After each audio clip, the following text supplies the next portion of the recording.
അതിനാ അപ്പൂസിന്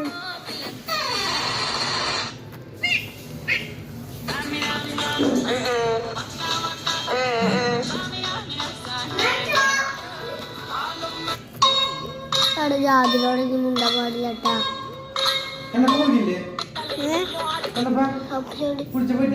ഞാൻ കുളിച്ചു. ഇല്ലില്ല